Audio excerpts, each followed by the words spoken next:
오래도록 같은 자리에 놓여 있는 것, 오래 두고 봐야 할 이유가 있다는 것입니다. 어지러운 마음을 밝혀주는 천년의 지혜, 사찰주련에 담긴 주옥 같은 인생 명언. 안녕하세요. 칠기존날입니다. 오늘 소개할 책은 한국인이 가장 좋아하는 절집 말씀입니다. 이 책은 우리 전통 사찰에 걸려있는 주련을 통해 흐트러진 마음의 중심을 다시 세우고 삶의 방향을 가늠하게 해주는 지혜를 전합니다. 주련은 단순한 장신 문구가 아닙니다. 법당 기둥에 새겨져 수백 년 수행자들의 마음을 붙들어준 말씀이며 오늘날 우리에게도 여전히 삶의 이정표가 되는 언어입니다. 사찰의 공간을 따라 첫 관문인 일주문에서 시작해 천왕문, 대웅전, 관은점과 지장전, 그리고 대중수행처인 대방까지 정각의 상징성과 함께 주련을 해설하며 그 의미를 깊이 풀어냅니다. 덕분에 책장을 넘기면 마치 한 사찰을 천천히 걸어가는 듯한 체험을 하게 됩니다. 무엇보다 이 책은 주련을 일상에서 어떻게 활용할 수 있을지도 알려줍니다. 아침에 한 줄 읽으며 마음을 다잡고 자기 전 필사하며 하루를 정리하는 습관, 또 마음에 닿는 구절을 가족이나 지인과 나누며 삶을 이야기하는 순간, 이 모든 것이 곧 내면을 닦는 수행이 될 수 있다는 것입니다.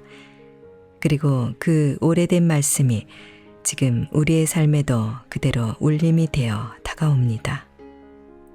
자, 그럼 지금부터 잠시 책 속으로 들어가 보겠습니다. 오늘도 책 읽기 좋은 날과 함께 좋은 시간 보내세요. 구독, 좋아요, 사랑합니다.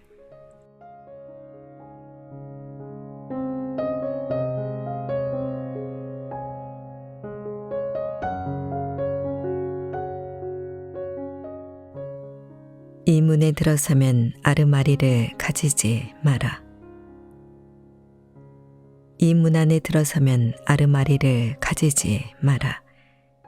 아르마리 없는 빈 그릇이 큰 돌을 가득 채운다. 문경 김용사 홍화문 일주문. 산사로 들어서는 일주문 등 산문에서 볼 수 있는 글이다. 일주문은 부처님 세계, 부처님 가르침으로 들어가는 산사의 전 문이다. 부처님 가르침을 얻기 위해서는 신심을 바탕으로 하심이 필요하다. 하심은 자신을 낮추고 비우는 수행으로 불교 공부의 시작이자 끝이다. 나 자신이 잘나고 제일이라고 우쭐대는 모습이야말로 가장 어리석고 모자라는 일이며 부처님 가르침과 정반대로 가는 행위이다. 자기 나름의 지식이나 견해를 아르마리라 한다.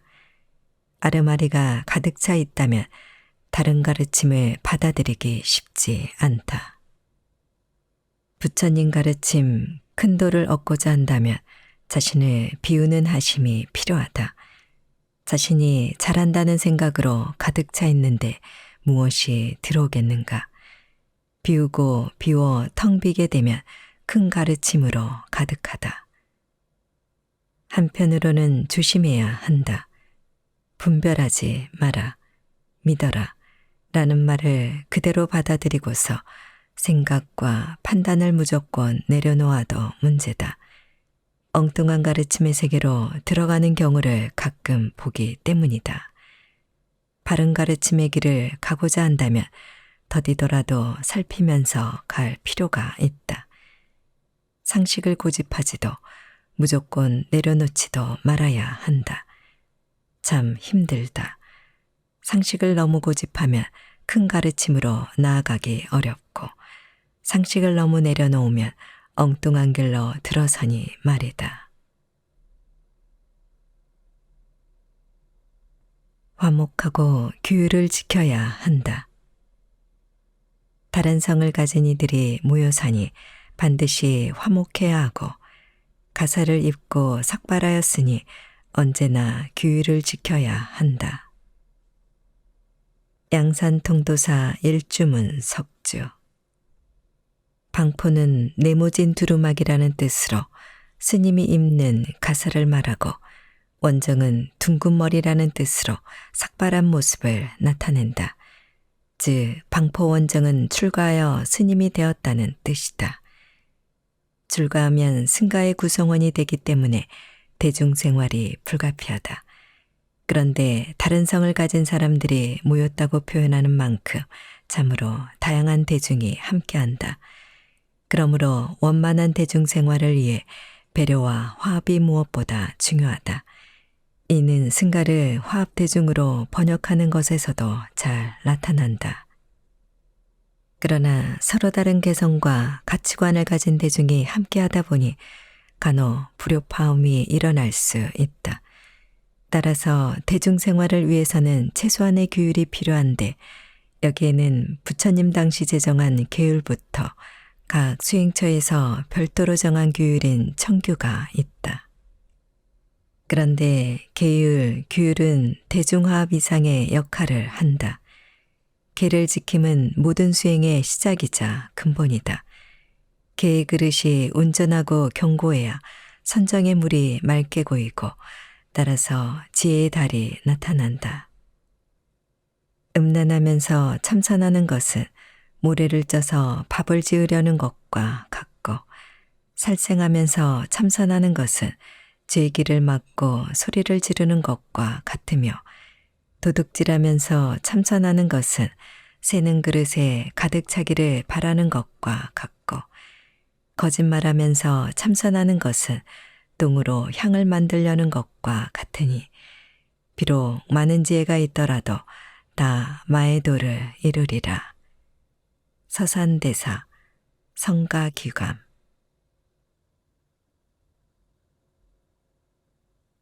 탐내어 쌓은 물건 하루아침 티끌이라. 사흘 동안 닦은 마음은 천년의 보배가 되고, 100년 동안 탐한 물건은 하루아침 티끌이 된다. 여주 신륵사 일주문.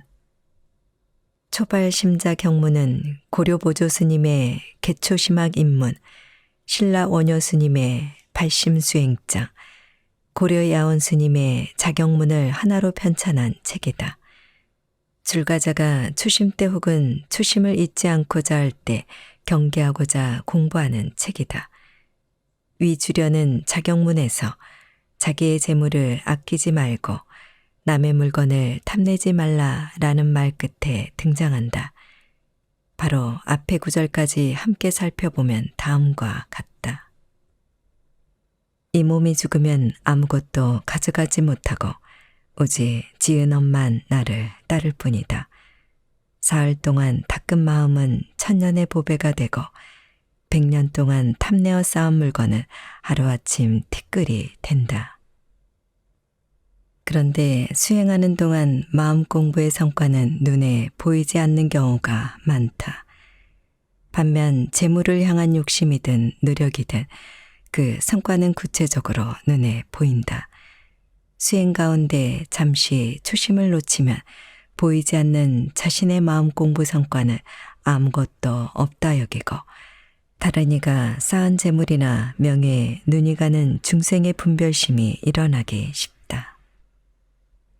산문에 들어서고 부처님 가르침을 배우는 가운데 조심하고 조심해야겠다. 마음에서 마음으로 전하다. 마음에서 마음에 전하는 법이 그 무슨 법인가? 부처님이나 역대조사께서 오직 이것을 전하신다. 조계산 꼭대기에 둥근 달처럼 망고의 이 지혜 광명은 영원히 멸하지 않는다. 서울 조계사 일주문. 조계사는 2006년 일주문을 낙성하고 현판식을 거행하였다. 일주문에는 대한불교 총본산 조계사라는 편액과 주련을 걸었는데, 이 주련 개송은 당시 대한불교 조계종 총무원장인 지관 스님이 지었다. 일주문 현판은 사찰의 격을 나타낸다. 따라서 조계사는 대한불교 총본산이자 선을 근본수행법으로 하는 조계종의 정신을 담고 있다. 일상생활에서 이심전심은 본인이 굳이 표현하지 않았는데도 상대방이 알 때 하는 말로 그만큼 널리 알려진 불교 용어다. 그러나 불교에서 마음으로 전하고자 하는 것은 단순하지 않다. 주령개송을 보면 마음에서 마음에 전하는 법이 그 무슨 법인가? 라는 물음에 그 법을 구체적으로 답하지 않고 이것이라고만 답하였다. 부처님과 조사가 전하는 것은 이름과 형상으로 나타낼 수 없기 때문이다. 굳이 이름하자면 한 물건, 한 마음, 불성, 진여 등이다. 위에 개송에서는 둥근 달로 비유하고 광명으로 표현하였다. 말은 한계가 있다. 그래서 마음에서 마음으로 전한다. 그런데 이름과 형상으로 나타낼 수 없는데 이것이라 하는 것도 굳이 전한다는 것도 우습다. 가르침을 주고자 하니 어쩔 수 없다. 달을 가리키려면 손가락이 필요하지만 달을 봐야지 손가락을 보면 되겠는가. 진신사리를 지금 그대로 모셨으니 만대 윤왕이여 삼계의 주인이신 부처님께서 쌍림에서 열반을 보이신 지 얼마나 오래되었는가.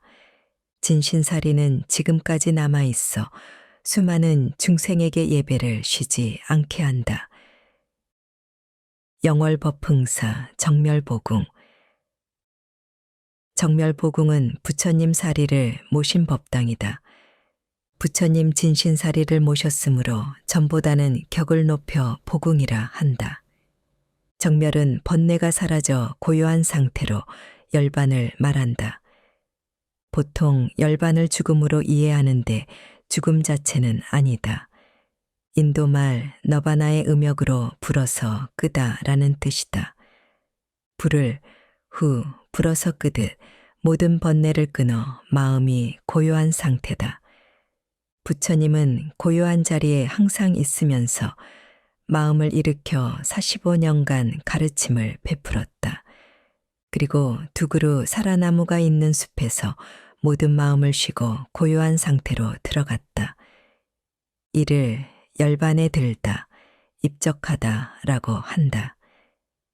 입적 후 부처님의 공덕이 수많은 사리로 나타났다. 사리는 인도말로 신체 또는 유고를 말한다. 불교에서 부처님 사리는 번뇌 없는 마음의 근본 자리, 부처님 가르침을 뜻하며 이를 부처님의 진실한 몸으로 여겨 진신사리라 한다. 정멸보궁에는 불상을 모시지 않는다. 진신사리가 바로 부처님이고 진리의 세계에 든 부처님을 형태로 나타낼 수 없기 때문이다. 대신 법당 뒤에 사리탑을 세우거나 아무도 모르는 곳에 사리를 모신 뒤 상징적인 탑을 세운다. 설악산 봉정암, 오대산 중대, 태백산 정감사, 사자산 법흥사, 영축산 통도사 등 5대 정멸보궁과 고성건봉사, 서울 조계사를 비롯한 여러 사찰에서 진신사리를 모시고 있다. 금강계단을 돌면서 금강계단을 찾다. 몸이 바다 가운데 있으면서 물을 찾지 말고 날마다 산 위를 다니면서 산을 찾지 말라. 꾀꼬리 울음소리와 제비의 지저김이 모두 비슷하니 전삼삼과 후삼삼을 묻지 말라.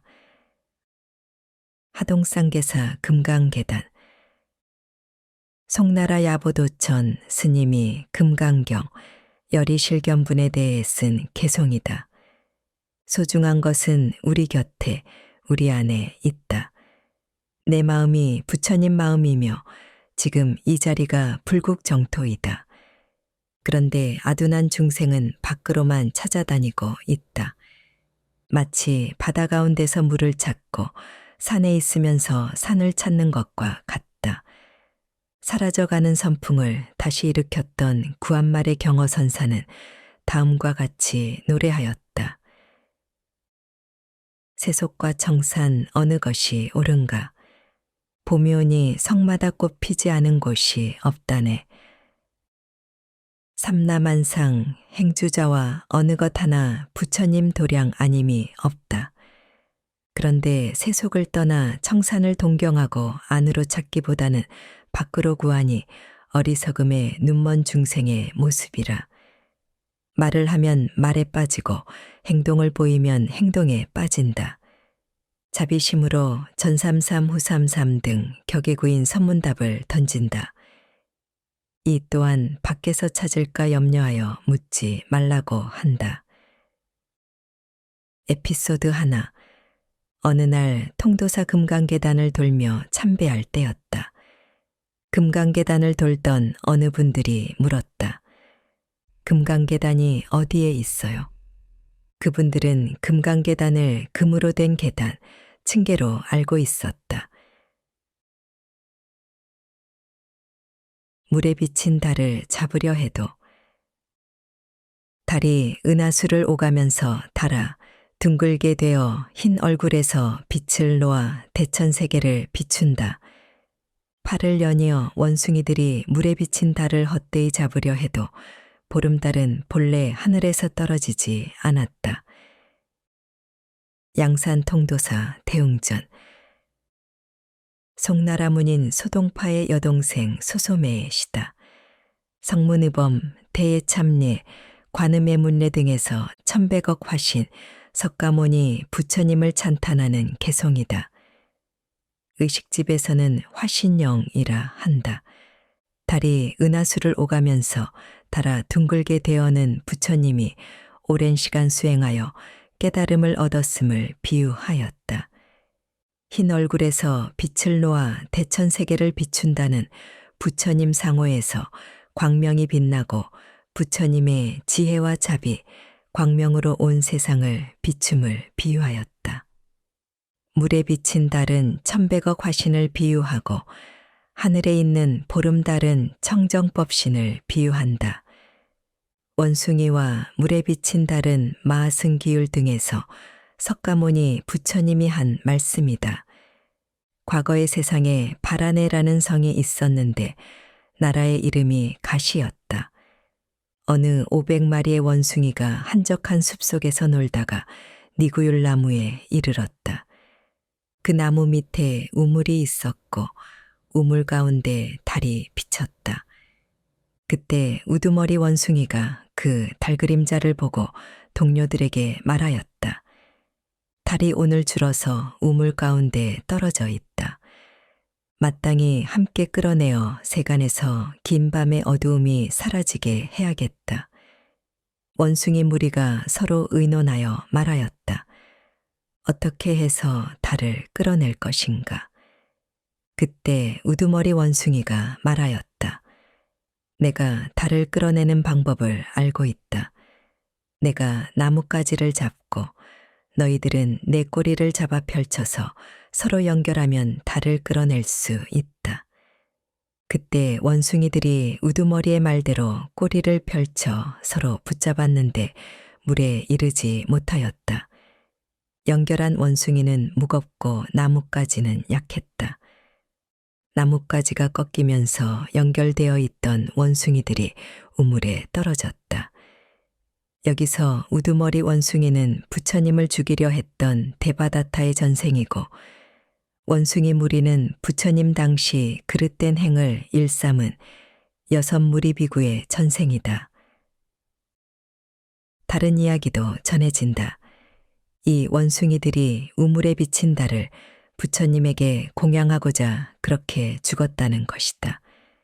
원숭이들은 부처님에게 공양하려는 공덕으로 석가모니 부처님의 제자가 되어 아라한과를 증득하여 500나안이 되었다고 한다. 한편 통도사 대웅전에는 위 주련에 이어서 묵계보리 대도심이라는 주련이 더 있다. 그 구절은 금강경호가의 선영이 청분에 대한 송나라 종경 스님의 개송 일부다. 묻는 곳도 고고하고 답하는 곳도 깊으니 묘하고 원만하고 참되고 청정하여 찾을 수가 없다. 언뜻 이같이 뚜렷하고 밝은 자리를 깨달으면 묵묵히 보리의 대도심에 딱 들어맞는다. 서풍이 임야를 흔들고 외기러기가 울다.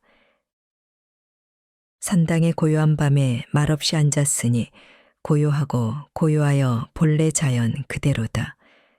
무슨 일로 서풍은 임야를 흔들고 먼 하늘에 외기러기는 울고 있는가. 부산 태종사 대웅전.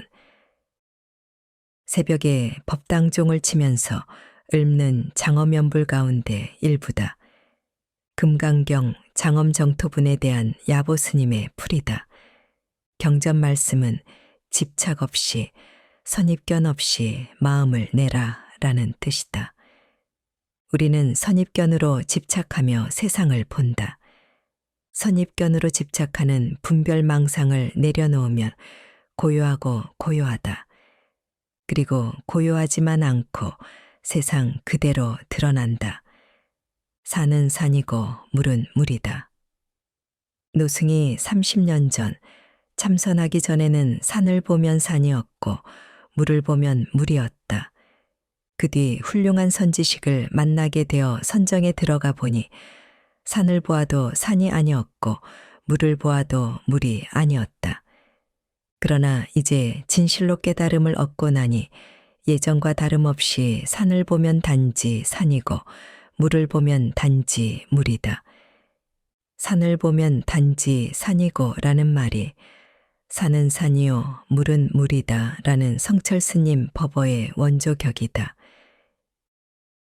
진여, 청정한 마음은 공으로만 규정할 수 없다. 불공의 의미도 있다. 진여, 청정한 마음에는 번뇌와 분별망상이 없고 무한한 공덕이 있다. 이 공덕으로 세상은 그대로 드러나며 중생을 위한 지혜와 자비광명이 있다. 주련에서 서풍이 임야를 흔들고 먼 하늘에 외기러기가 울고 있는 것은 분별망상이 사라진 상태에서 드러난 세상 모습이다. 응무소주 이생기심이다. 모든 수행의 기본은 생각 내려놓기.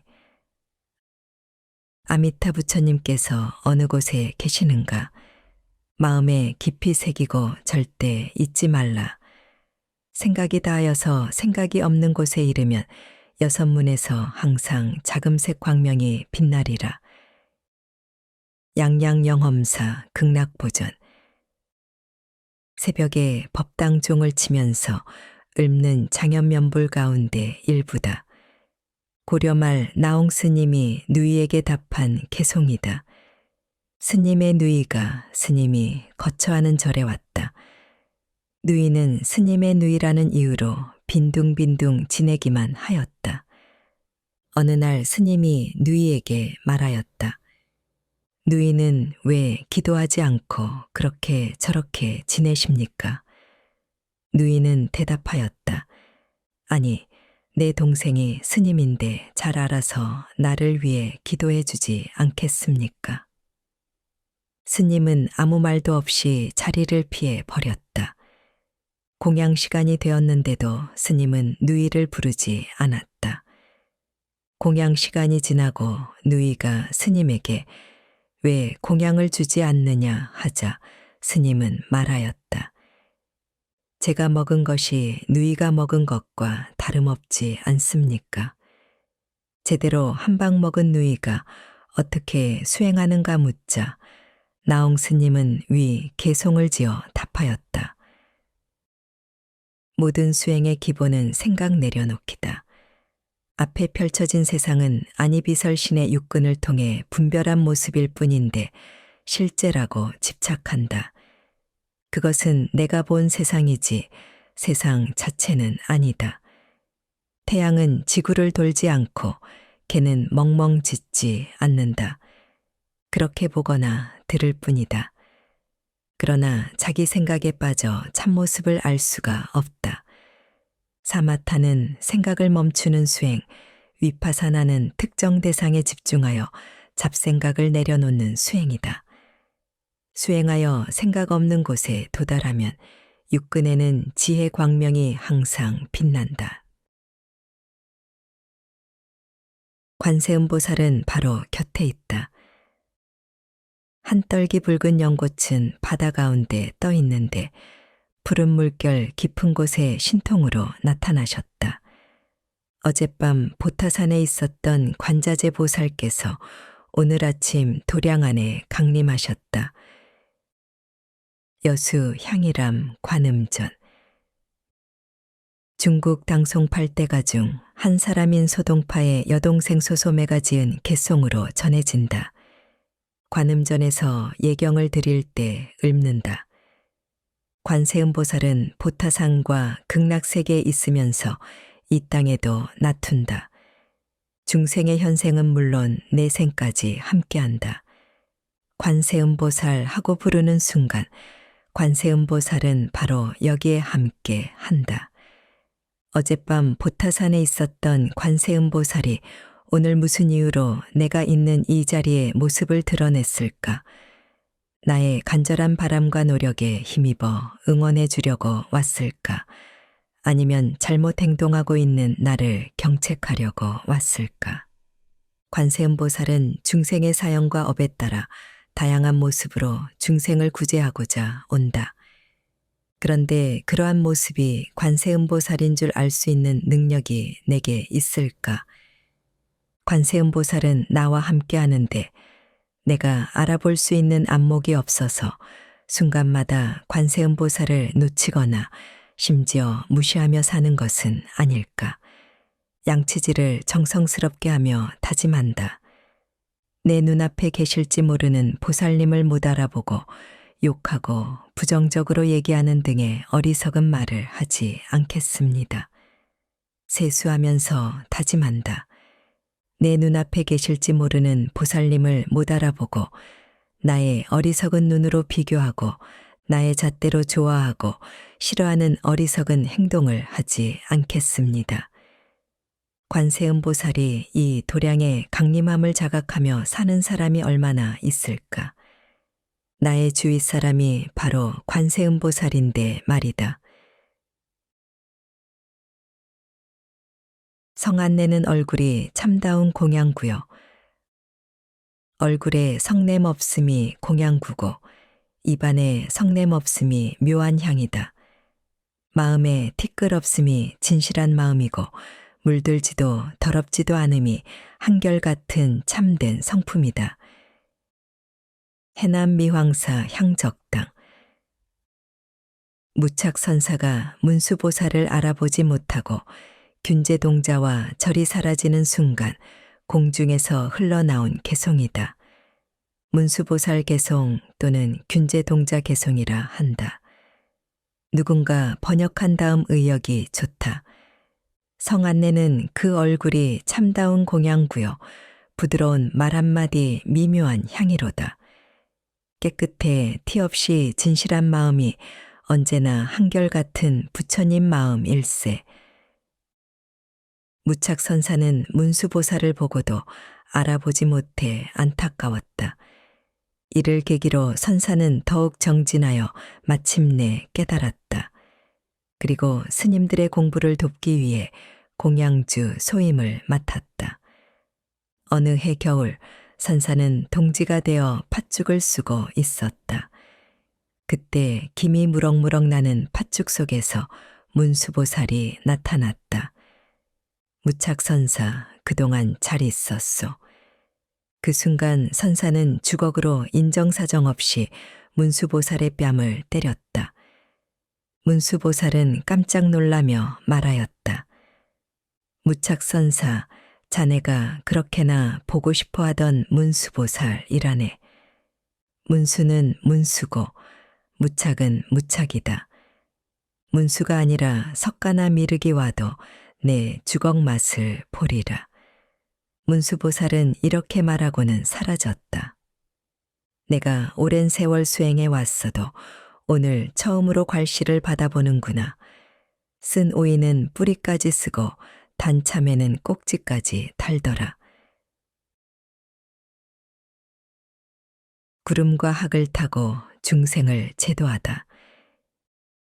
옛날 영축산에서 부처님의 부촉을 받고 강산의 위엄을 떨쳐 중생을 제도하고 만리 뻗은 흰 구름과 푸른 산 속에 구름과 학을 타고 한가로이 눈이 쉰다. 공주신원사 중학단. 산신청에서 산신을 찬탄하는 가영이다. 불교는 다른 문화를 배척하기보다는 포용하였다. 화엄경에는 부처님 가르침과 불국토 수호의 역할을 하는 화엄신중 가운데 주산신이 있다.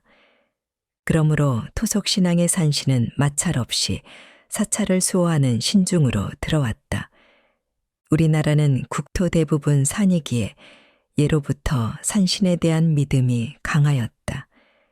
농사 등 우리의 삶을 보살펴주는 이가 산신이라고 생각했고 국가 차원에서도 산신제를 지냈다. 조선시대에는 지리산 하악단, 계룡산 중학단, 묘양산 상학단에서 국가 차원으로 산신제를 지냈으나 지금은 계룡산 중학단만 남아있다. 마을에서는 산이 생산의 근원이었다. 산이 물을 제때 품었다가 제때 내려줌으로써 한 해의 농사 여부가 달려있다고 여겼다. 따라서 지금도 농산물을 상징하는 미나리, 오이, 당근 등과 더불어 술을 산신에게 올린다. 그런데 산신각에 올려진 술을 보면 꼭 뚜껑이 열린 상태이고 주종도 막걸리 또는 소주가 대부분이다. 어느 절에 일하는 처사는 산신각에 올린 술을 가끔 몰래 먹었다. 이 사실을 안 스님은 법문 시간에 농담하듯 말하였다. 우리 절산신은 양주와 와인도 좋아합니다. 그리고 두고두고 드시기도 하니 뚜껑은 따지 않으셔도 됩니다. 순간 처사를 아는 신도들은 빵 터졌다. 산신이 되어 이 도량을 살피리라. 태조산에 신령스럽게 머무는 성스러운 임, 먼 하늘 아산만까지 앉아서 살피신다. 왕건태조 임금이 머물렀던 동네며 삼국을 통일할 때 병사를 훈련하던 곳이다. 천안 각원사 산신전. 천안 각원사는 남북 통일을 염원하여 1975년 태조산 기슭에 창건한 사찰이다. 각원사가 위치한 동네는 왕건이 머물던 마을이자 후삼국을 통일하기 전에 병사를 훈련하던 곳으로 태조산에서 저 멀리 서해 아산만까지 보인다. 현재 산신각의 산신은 대부분 할아버지 산신이다. 간혹 지리산 쌍계사 삼성각처럼 할머니 산신이 있거나 마곡사 국사당처럼 할아버지 산신과 할머니 산신 두 분이 함께하기도 한다. 이는 예로부터 산을 바라보는 사람들의 생각과 시대의 문화 변화 때문이다. 어떤 이는 처음 산신은 여산신이었다라고 말한다. 산은 어머니의 품처럼 모든 중생을 안아주는 신으로 변했기에 여산신으로 등장하였다. 이후 음양사상에 따라 여산신의 남편을 설정하여 부부 산신이 등장하였고 조선시대에 이르자 남존엽이 사상에 따라 여산신은 남산신으로 바뀌게 되었다. 또 다른 견해도 있다. 옛날 인간에게 가장 두려운 존재는 호랑이였다. 그래서 사람들은 호랑이에게 산의 군자라는 아부성 명칭을 부여하였다. 호랑이는 곧 산신의 자리를 차지하게 되었고 호랑이의 용맹스러움은 곧 할아버지 산신이 되었다. 또 사찰의 창건주가 산신이 된 경우도 존재하는데 가령 선운사 삼성각에는 2명의 산신이 있다. 이들은 원래 선운사를 창건한 검단 스님과 참단감을 창건한 의윤 스님이었다. 이들은 열반한 뒤에도 불법을 지키고 전하며 중생과 함께하는 도솔산 산신이 되겠다고 발언하였다. 가건사 창건주 스님 또한 이후 태조산신이 되어 이 도량을 살피겠다고 염원하였다. 소가 되어도 콧구멍 뚫을 곳이 없다. 문득 콧구멍 뚫을 곳이 없다는 말을 듣고 몰로 삼천대천세계가 내 집임을 깨달았다. 6월이라 연암산 아랫길에는 농부들은 한가롭게 태평가를 부른다. 서산 천장암 법당 경어선사의 오도송이다. 긴 시문인 오도가 끝부분에 있는 개송으로 행장의 내용이다. 삼위의 부친인 이 처사가 삼위의 스승에게 말했다. 스님이 된 자는 필경소가 되지요. 삼위의 스승이 말했다. 스님이 되어 심지를 밝히지 못하고 단지 신도의 시주만을 받으면 반드시 소가 되어 그 시은을 갚게 마련입니다. 소위 사문으로서 이처럼 맞지 않은 대답을 한다는 말입니까? 나는 선지를 알지 못하니 어떻게 대답해야 옳겠습니까? 어찌 소가 되어도 콧구멍을 뚫을 곳이 없다고 말하지 않습니까? 삼위의 스승은 아무 말도 하지 못하고 절로 돌아왔다. 삼위의 스승은 경어선사에게 이 처사의 말을 그대로 전하였다. 소가 되어도 콧구멍을 뚫을 곳이 없다라는 대목에 이르러 경어선사의 눈이 번쩍 뜨였다. 문득 깨달아 고불미생전 소식이 눈앞에 활짝 드러났다. 1819년 겨울 11월 보름께였다. 이듬해 봄 경어선사는 연암산 천장감에 와서 머물렀다. 그곳은 속가의 형인 태어선사가 모친을 모시고 있는 암자로 이곳에서 오도송과 오도가를 지었다. 경어 스님은 참선에 몰두하기 전에 교학에 뛰어났다. 어느 날 역질 창궐에 목숨이 호흡 사이에 있음을 알고 이번 생에 차라리 바보가 될지언정 문자에 구속받지 않고 조사의 도를 찾아서 삼계를 벗어나리라 라고 다짐하였다. 그런데 교학을 공부한 습성으로 아르마리가 생겨 공안을 참고할 수가 없었다. 나는 누구인가? 태어나기 전에 누가 나며 내가 태어난 후에 나는 누구인가? 자라나 성인이 되어 비로소 나더니 눈 감고 몽롱하면 또한 이는 누구인가? 안동봉정사 고금당 성문이범에 있는 순치왕 제출가시다. 청나라 제3대 순치제가 과연 출가했는지 왜 출가했는지 이 출가시가 그의 작품인지 등 의견이 분분하다. 무아는 불교의 근본 가르침이다. 그러나 누가 나고 나는 누구인가 라는 질문은 불교를 떠나서 누구나 가지는 의문이다. 불교 종립학교를 다닐 때 교학 선생님은 참선 시작 전에 꼭 말하였다. 이 몸뚱이를 끌고 다니는 놈이 누구인가? 한번 생각해 본다. 수십 년이 지났는데 아직도 모르겠다.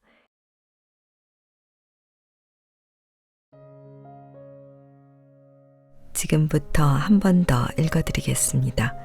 편안한 시간 보내세요.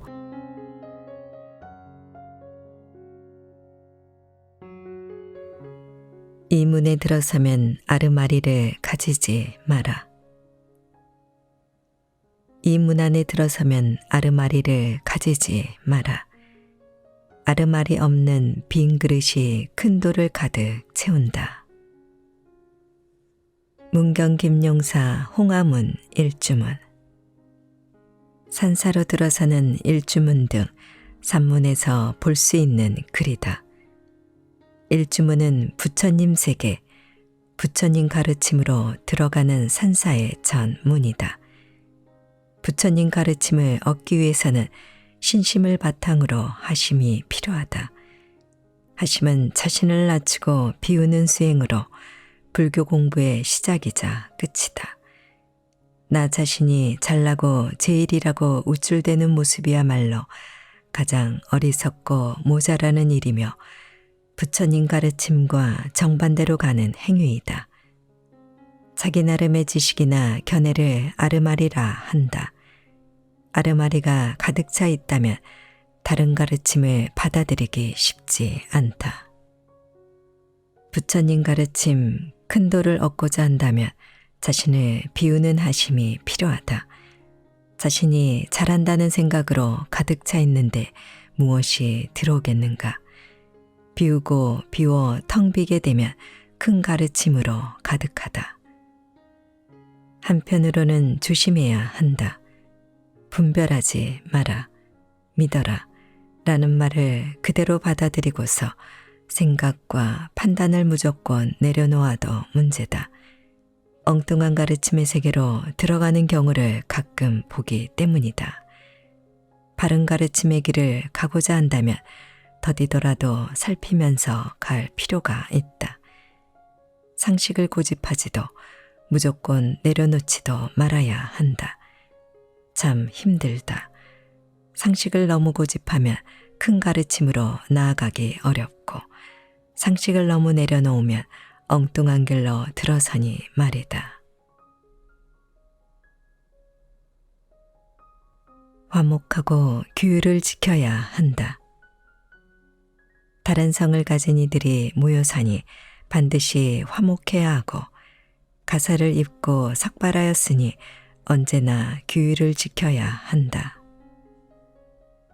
양산통도사 일주문 석주. 방포는 네모진 두루마기라는 뜻으로 스님이 입는 가사를 말하고 원정은 둥근 머리라는 뜻으로 삭발한 모습을 나타낸다. 즉 방포 원정은 출가하여 스님이 되었다는 뜻이다. 출가하면 승가의 구성원이 되기 때문에 대중생활이 불가피하다.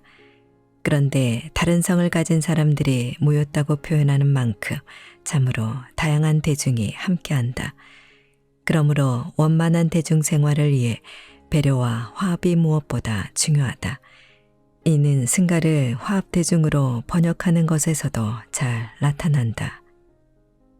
그러나 서로 다른 개성과 가치관을 가진 대중이 함께하다 보니 간혹 불협화음이 일어날 수 있다. 따라서 대중생활을 위해서는 최소한의 규율이 필요한데 여기에는 부처님 당시 제정한 계율부터 각 수행처에서 별도로 정한 규율인 청규가 있다. 그런데 계율, 규율은 대중화합 이상의 역할을 한다. 계를 지킴은 모든 수행의 시작이자 근본이다. 계의 그릇이 온전하고 견고해야 선정의 물이 맑게 고이고 따라서 지혜의 달이 나타난다. 음란하면서 참선하는 것은 모래를 쪄서 밥을 지으려는 것과 같고 살생하면서 참선하는 것은 죄기를 막고 소리를 지르는 것과 같으며 도둑질하면서 참선하는 것은 새는 그릇에 가득 차기를 바라는 것과 같고 거짓말하면서 참선하는 것은 똥으로 향을 만들려는 것과 같으니 비록 많은 지혜가 있더라도 다 마에도를 이루리라. 서산대사 성가귀감.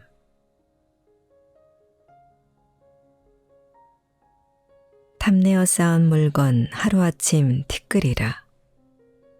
사흘 동안 닦은 마음은 천년의 보배가 되고 100년 동안 탐한 물건은 하루아침 티끌이 된다. 여주 실륵사 일주문. 초발심자 경문은 고려보조 스님의 개초심학 입문, 신라 원효 스님의 발심수행장, 고려야온 스님의 자경문을 하나로 편찬한 책이다.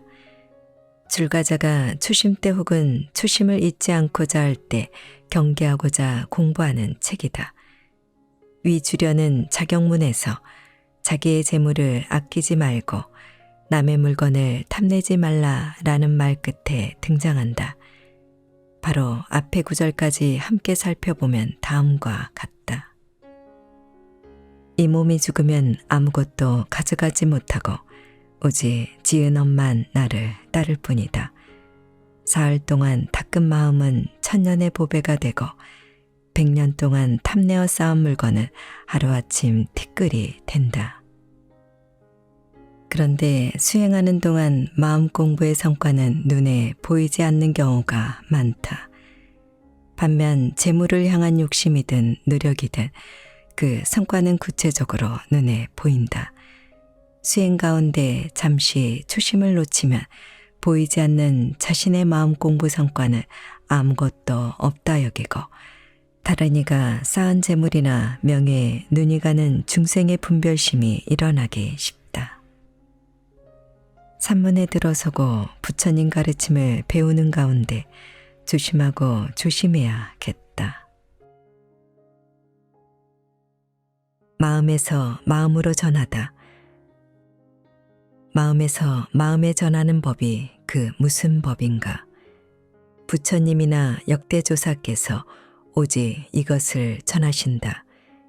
조계산 꼭대기에 둥근 달처럼 망고의 이 지의 광명은 영원히 멸하지 않는다. 서울 조계사 일주문. 조계사는 2006년 일주문을 낙성하고 현판식을 거행하였다. 일주문에는 대한불교 총본산 조계사라는 편액과 주련을 걸었는데 이 주련 개송은 당시 대한불교 조계종 총무원장인 지관 스님이 지었다. 일주문 현판은 사찰의 격을 나타낸다. 따라서 조계사는 대한불교 총본산이자 선을 근본수행법으로 하는 조계종의 정신을 담고 있다. 일상생활에서 이심전심은 본인이 굳이 표현하지 않았는데도 상대방이 알 때 하는 말로 그만큼 널리 알려진 불교 용어다. 그러나 불교에서 마음으로 전하고자 하는 것은 단순하지 않다. 주련개송을 보면 마음에서 마음에 전하는 법이 그 무슨 법인가? 라는 물음에 그 법을 구체적으로 답하지 않고 이것이라고만 답하였다. 부처님과 조사가 전하는 것은 이름과 형상으로 나타낼 수 없기 때문이다. 굳이 이름하자면 한 물건, 한 마음, 불성, 진여 등이다. 위에 개송에서는 둥근 달로 비유하고 광명으로 표현하였다. 말은 한계가 있다. 그래서 마음에서 마음으로 전한다. 그런데 이름과 형상으로 나타낼 수 없는데 이것이라 하는 것도 굳이 전한다는 것도 우습다. 가르침을 주고자 하니 어쩔 수 없다. 달을 가리키려면 손가락이 필요하지만 달을 봐야지 손가락을 보면 되겠는가. 진신사리를 지금 그대로 모셨으니 만대 윤왕이요 삼계의 주인이신 부처님께서 쌍림에서 열반을 보이신 지 얼마나 오래되었는가. 진신사리는 지금까지 남아있어 수많은 중생에게 예배를 쉬지 않게 한다. 영월법흥사 정멸보궁. 정멸보궁은 부처님 사리를 모신 법당이다. 부처님 진신사리를 모셨으므로 전보다는 격을 높여 보궁이라 한다. 정멸은 번뇌가 사라져 고요한 상태로 열반을 말한다. 보통 열반을 죽음으로 이해하는데 죽음 자체는 아니다. 인도말 너바나의 음역으로 불어서 끄다 라는 뜻이다. 불을 후 불어서 끄듯 모든 번뇌를 끊어 마음이 고요한 상태다. 부처님은 고요한 자리에 항상 있으면서 마음을 일으켜 45년간 가르침을 베풀었다. 그리고 두 그루 사라나무가 있는 숲에서 모든 마음을 쉬고 고요한 상태로 들어갔다. 이를 열반에 들다, 입적하다 라고 한다. 입적 후 부처님의 공덕이 수많은 사리로 나타났다. 사리는 인도 말로 신체 또는 유고를 말한다. 불교에서 부처님 사리는 번뇌 없는 마음의 근본 자리, 부처님 가르침을 뜻하며 이를 부처님의 진실한 몸으로 여겨 진신사리라 한다. 정멸보궁에는 불상을 모시지 않는다. 진신사리가 바로 부처님이고 진리의 세계에 든 부처님을 형태로 나타낼 수 없기 때문이다.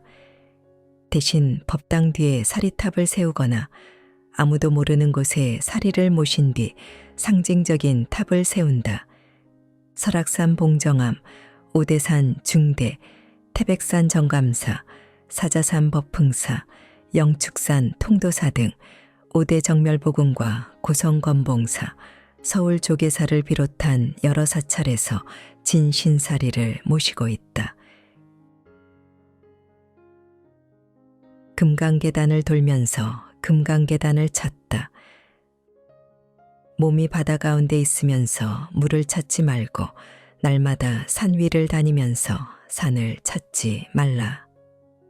꾀꼬리 울음소리와 제비의 지저김이 모두 비슷하니 전삼삼과 후삼삼을 묻지 말라. 하동상계사 금강계단. 송나라 야보도천 스님이 금강경 열이실견분에 대해 쓴 개송이다. 소중한 것은 우리 곁에 우리 안에 있다. 내 마음이 부처님 마음이며 지금 이 자리가 불국정토이다. 그런데 아둔한 중생은 밖으로만 찾아다니고 있다. 마치 바다 가운데서 물을 찾고 산에 있으면서 산을 찾는 것과 같다. 사라져가는 선풍을 다시 일으켰던 구한말의 경어선사는 다음과 같이 노래하였다. 세속과 청산 어느 것이 옳은가. 봄이 오니 성마다 꽃 피지 않은 곳이 없다네. 삼라만상 행주자와 어느 것 하나 부처님 도량 아님이 없다. 그런데 세속을 떠나 청산을 동경하고 안으로 찾기보다는 밖으로 구하니 어리석음의 눈먼 중생의 모습이라. 말을 하면 말에 빠지고 행동을 보이면 행동에 빠진다. 자비심으로 전삼삼 후삼삼 등 격에 구인 선문답을 던진다. 이 또한 밖에서 찾을까 염려하여 묻지 말라고 한다. 에피소드 하나. 어느 날 통도사 금강계단을 돌며 참배할 때였다. 금강계단을 돌던 어느 분들이 물었다. 금강계단이 어디에 있어요? 그분들은 금강계단을 금으로 된 계단, 층계로 알고 있었다. 물에 비친 달을 잡으려 해도 달이 은하수를 오가면서 달아 둥글게 되어 흰 얼굴에서 빛을 놓아 대천세계를 비춘다. 팔을 연이어 원숭이들이 물에 비친 달을 헛되이 잡으려 해도 보름달은 본래 하늘에서 떨어지지 않았다. 양산 통도사 대웅전. 송나라 문인 소동파의 여동생 소소매의 시다. 성문의범, 대예참례, 관음의 문례 등에서 1100억 화신, 석가모니 부처님을 찬탄하는 개송이다. 의식집에서는 화신영이라 한다. 달이 은하수를 오가면서 달아 둥글게 되어는 부처님이 오랜 시간 수행하여 깨달음을 얻었음을 비유하였다. 흰 얼굴에서 빛을 놓아 대천세계를 비춘다는 부처님 상호에서 광명이 빛나고 부처님의 지혜와 자비, 광명으로 온 세상을 비춤을 비유하였다. 물에 비친 달은 1100억 화신을 비유하고 하늘에 있는 보름달은 청정법신을 비유한다. 원숭이와 물에 비친 달은 마승기율 등에서 석가모니 부처님이 한 말씀이다. 과거의 세상에 바라네라는 성이 있었는데 나라의 이름이 가시였다. 어느 500마리의 원숭이가 한적한 숲속에서 놀다가 니구율 나무에 이르렀다. 그 나무 밑에 우물이 있었고 우물 가운데 달이 비쳤다. 그때 우두머리 원숭이가 그 달그림자를 보고 동료들에게 말하였다. 달이 오늘 줄어서 우물 가운데 떨어져 있다. 마땅히 함께 끌어내어 세간에서 긴 밤의 어두움이 사라지게 해야겠다. 원숭이 무리가 서로 의논하여 말하였다. 어떻게 해서 달을 끌어낼 것인가? 그때 우두머리 원숭이가 말하였다. 내가 달을 끌어내는 방법을 알고 있다. 내가 나뭇가지를 잡고 너희들은 내 꼬리를 잡아 펼쳐서 서로 연결하면 달을 끌어낼 수 있다. 그때 원숭이들이 우두머리의 말대로 꼬리를 펼쳐 서로 붙잡았는데 물에 이르지 못하였다. 연결한 원숭이는 무겁고 나뭇가지는 약했다. 나뭇가지가 꺾이면서 연결되어 있던 원숭이들이 우물에 떨어졌다. 여기서 우두머리 원숭이는 부처님을 죽이려 했던 데바다타의 전생이고 원숭이 무리는 부처님 당시 그릇된 행을 일삼은 여섯 무리 비구의 전생이다. 다른 이야기도 전해진다. 이 원숭이들이 우물에 비친 달을 부처님에게 공양하고자 그렇게 죽었다는 것이다. 원숭이들은 부처님에게 공양하려는 공덕으로 석가모니 부처님의 제자가 되어 아라한과를 증득하여 500나안이 되었다고 한다. 한편 통도사 대웅전에는 위 주련에 이어서 묵계보리 대도심이라는 주련이 더 있다. 그 구절은 금강경호가의 선영이 청분에 대한 송나라 종경 스님의 개송 일부다. 묻는 곳도 고고하고 답하는 곳도 깊으니 묘하고 원만하고 참되고 청정하여 찾을 수가 없다. 언뜻 이같이 뚜렷하고 밝은 자리를 깨달으면 묵묵히 보리의 대도심에 딱 들어맞는다. 서풍이 임야를 흔들고 외기러기가 울다. 산당의 고요한 밤에 말없이 앉았으니 고요하고 고요하여 본래 자연 그대로다. 무슨 일로 서풍은 임야를 흔들고 먼 하늘에 외기러기는 울고 있는가? 부산 태종사 태웅전. 새벽에 법당종을 치면서 읊는 장엄연불 가운데 일부다. 금강경 장엄정토분에 대한 야보 스님의 풀이다. 경전 말씀은 집착 없이 선입견 없이 마음을 내라 라는 뜻이다. 우리는 선입견으로 집착하며 세상을 본다. 선입견으로 집착하는 분별망상을 내려놓으면 고요하고 고요하다. 그리고 고요하지만 않고 세상 그대로 드러난다. 산은 산이고 물은 물이다. 노승이 30년 전 참선하기 전에는 산을 보면 산이었고 물을 보면 물이었다. 그 뒤 훌륭한 선지식을 만나게 되어 선정에 들어가 보니 산을 보아도 산이 아니었고 물을 보아도 물이 아니었다. 그러나 이제 진실로 깨달음을 얻고 나니 예전과 다름없이 산을 보면 단지 산이고 물을 보면 단지 물이다. 산을 보면 단지 산이고 라는 말이 산은 산이요 물은 물이다 라는 성철 스님 법어의 원조격이다. 진여, 청정한 마음은 공으로만 규정할 수 없다. 불공의 의미도 있다. 진여, 청정한 마음에는 번뇌와 분별망상이 없고 무한한 공덕이 있다. 이 공덕으로 세상은 그대로 드러나며 중생을 위한 지혜와 자비광명이 있다.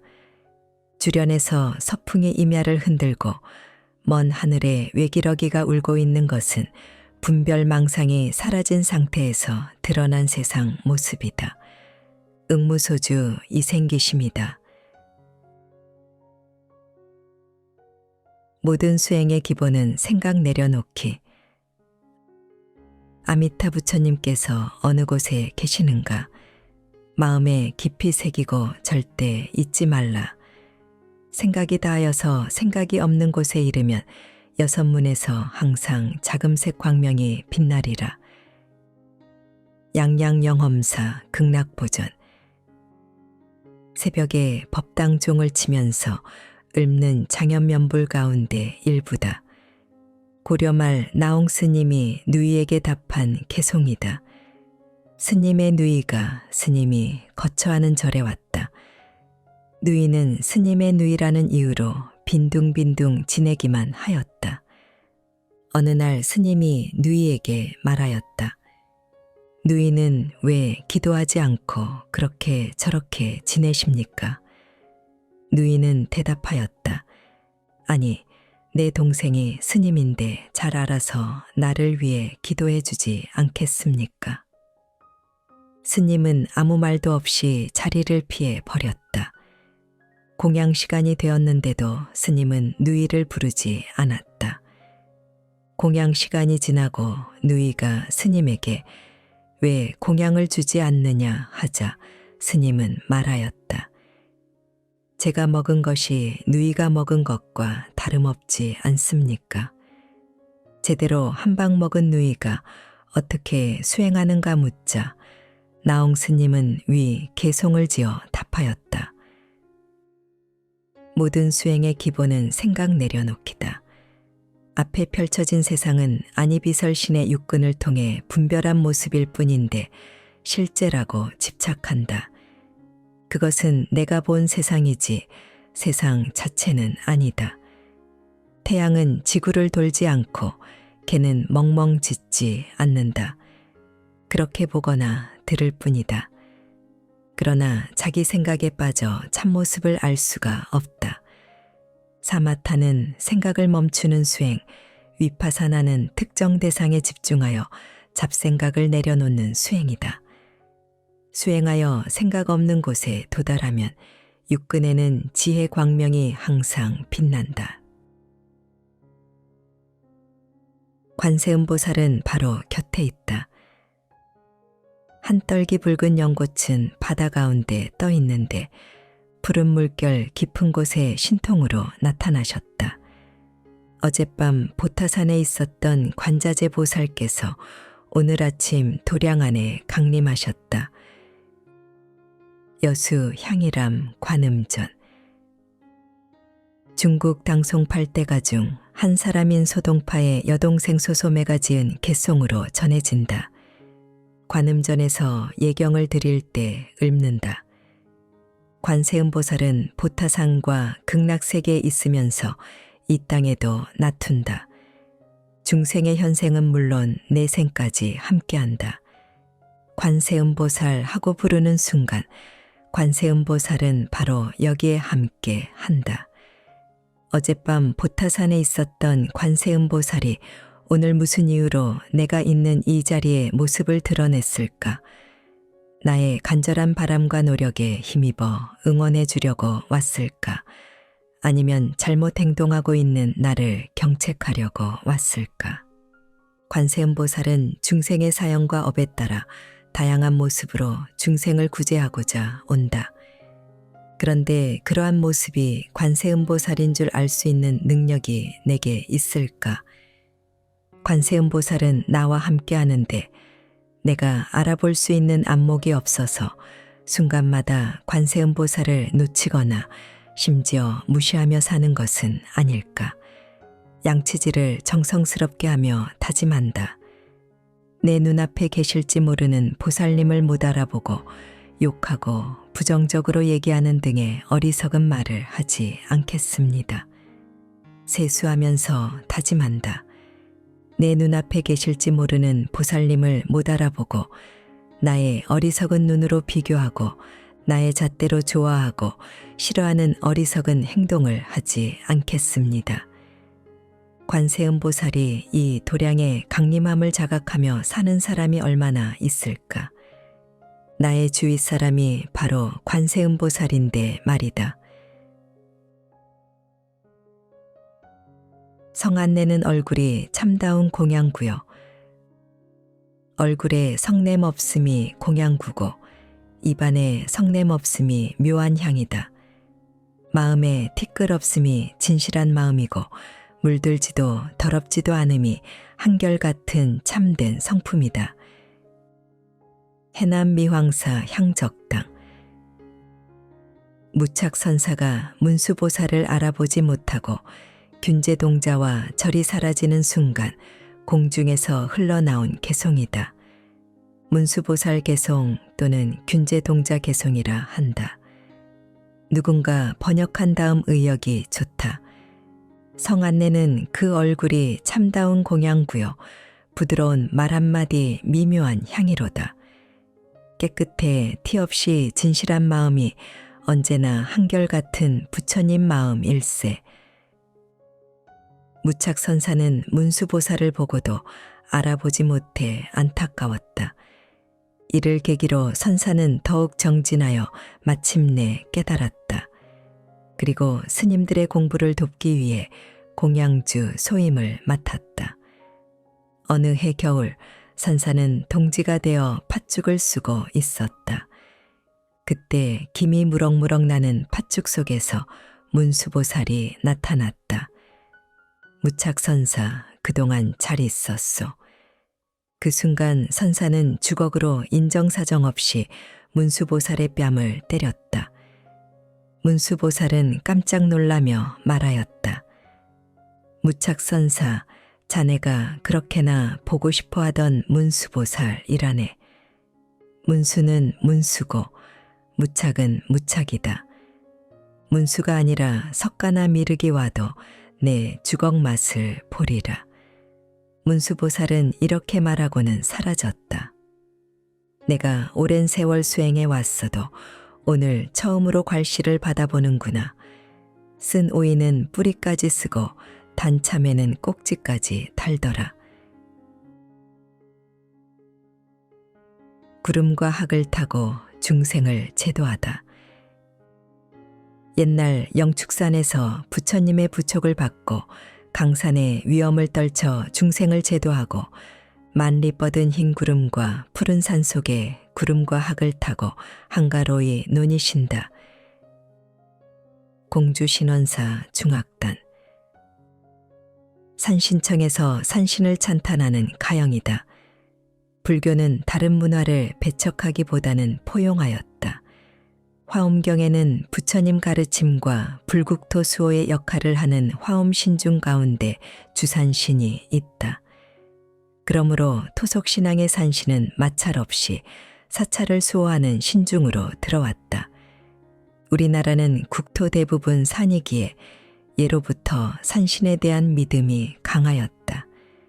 농사 등 우리의 삶을 보살펴주는 이가 산신이라고 생각했고 국가 차원에서도 산신제를 지냈다. 조선시대에는 지리산 하악단, 계룡산 중학단, 묘양산 상학단에서 국가 차원으로 산신제를 지냈으나 지금은 계룡산 중학단만 남아있다. 마을에서는 산이 생산의 근원이었다. 산이 물을 제때 품었다가 제때 내려줌으로써 한 해의 농사 여부가 달려있다고 여겼다.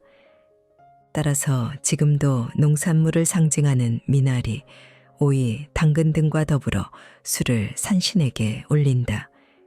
그런데 산신각에 올려진 술을 보면 꼭 뚜껑이 열린 상태이고 주종도 막걸리 또는 소주가 대부분이다. 어느 절에 일하는 처사는 산신각에 올린 술을 가끔 몰래 먹었다. 이 사실을 안 스님은 법문 시간에 농담하듯 말하였다. 우리 절산신은 양주와 와인도 좋아합니다. 그리고 두고두고 드시기도 하니 뚜껑은 따지 않으셔도 됩니다. 순간 처사를 아는 신도들은 빵 터졌다. 산신이 되어 이 도량을 살피리라. 태조산에 신령스럽게 머무는 성스러운 임, 먼 하늘 아산만까지 앉아서 살피신다. 왕건태조 임금이 머물렀던 동네며 삼국을 통일할 때 병사를 훈련하던 곳이다. 천안 각원사 산신전. 천안 각원사는 남북 통일을 염원하여 1975년 태조산 기슭에 창건한 사찰이다. 각원사가 위치한 동네는 왕건이 머물던 마을이자 후삼국을 통일하기 전에 병사를 훈련하던 곳으로 태조산에서 저 멀리 서해의 아산만까지 보인다. 현재 산신각의 산신은 대부분 할아버지 산신이다. 간혹 지리산 쌍계사 삼성각처럼 할머니 산신이 있거나 마곡사 국사당처럼 할아버지 산신과 할머니 산신 두 분이 함께하기도 한다. 이는 예로부터 산을 바라보는 사람들의 생각과 시대의 문화 변화 때문이다. 어떤 이는 처음 산신은 여산신이었다라고 말한다. 산은 어머니의 품처럼 모든 중생을 안아주는 신으로 변했기에 여산신으로 등장하였다. 이후 음양사상에 따라 여산신의 남편을 설정하여 부부 산신이 등장하였고 조선시대에 이르자 남존엽이 사상에 따라 여산신은 남산신으로 바뀌게 되었다. 또 다른 견해도 있다. 옛날 인간에게 가장 두려운 존재는 호랑이였다. 그래서 사람들은 호랑이에게 산의 군자라는 아부성 명칭을 부여하였다. 호랑이는 곧 산신의 자리를 차지하게 되었고 호랑이의 용맹스러움은 곧 할아버지 산신이 되었다. 또 사찰의 창건주가 산신이 된 경우도 존재하는데 가령 선운사 삼성각에는 2명의 산신이 있다. 이들은 원래 선운사를 창건한 검단 스님과 참단감을 창건한 의윤 스님이었다. 이들은 열반한 뒤에도 불법을 지키고 전하며 중생과 함께하는 도솔산 산신이 되겠다고 발언하였다. 가건사 창건주 스님 또한 이후 태조산신이 되어 이 도량을 살피겠다고 염원하였다. 소가 되어도 콧구멍 뚫을 곳이 없다. 문득 콧구멍 뚫을 곳이 없다는 말을 듣고 몰로 삼천대천세계가 내 집임을 깨달았다. 6월이라 연암산 아랫길에는 농부들은 한가롭게 태평가를 부른다. 서산 천장암 법당 경어선사의 오도송이다. 긴 시문인 오도가 끝부분에 있는 개송으로 행장의 내용이다. 삼위의 부친인 이 처사가 삼위의 스승에게 말했다. 스님이 된 자는 필경소가 되지요. 삼위의 스승이 말했다. 스님이 되어 심지를 밝히지 못하고 단지 신도의 시주만을 받으면 반드시 소가 되어 그 시은을 갚게 마련입니다. 소위 사문으로서 이처럼 맞지 않은 대답을 한다는 말입니까? 나는 선지를 알지 못하니 어떻게 대답해야 옳겠습니까? 어찌 소가 되어도 콧구멍을 뚫을 곳이 없다고 말하지 않습니까? 삼위의 스승은 아무 말도 하지 못하고 절로 돌아왔다. 삼위의 스승은 경어선사에게 이 처사의 말을 그대로 전하였다. 소가 되어도 콧구멍을 뚫을 곳이 없다라는 대목에 이르러 경어선사의 눈이 번쩍 뜨였다. 문득 깨달아 고불미생전 소식이 눈앞에 활짝 드러났다. 1819년 겨울 11월 보름께였다. 이듬해 봄 경어선사는 연암산 천장감에 와서 머물렀다. 그곳은 속가의 형인 태어선사가 모친을 모시고 있는 암자로 이곳에서 오도송과 오도가를 지었다. 경어 스님은 참선에 몰두하기 전에 교학에 뛰어났다. 어느 날 역질 창궐에 목숨이 호흡 사이에 있음을 알고 이번 생에 차라리 바보가 될지언정 문자에 구속받지 않고 조사의 도를 찾아서 삼계를 벗어나리라 라고 다짐하였다. 그런데 교학을 공부한 습성으로 아르마리가 생겨 공안을 참고할 수가 없었다. 나는 누구인가? 태어나기 전에 누가 나며 내가 태어난 후에 나는 누구인가? 자라나 성인이 되어 비로소 나더니 눈 감고 몽롱하면 또한 이는 누구인가? 안동봉정사 고금당 성문이범에 있는 순치왕 제출가시다. 청나라 제3대 순치제가 과연 출가했는지, 왜 출가했는지, 이 출가시가 그의 작품인지 등 의견이 분분하다. 무아는 불교의 근본 가르침이다. 그러나 누가 나고 나는 누구인가 라는 질문은 불교를 떠나서 누구나 가지는 의문이다. 불교 종립학교를 다닐 때 교학 선생님은 참선 시작 전에 꼭 말하였다. 이 몸뚱이를 끌고 다니는 놈이 누구인가? 한번 생각해 본다. 수십 년이 지났는데 아직도 모르겠다.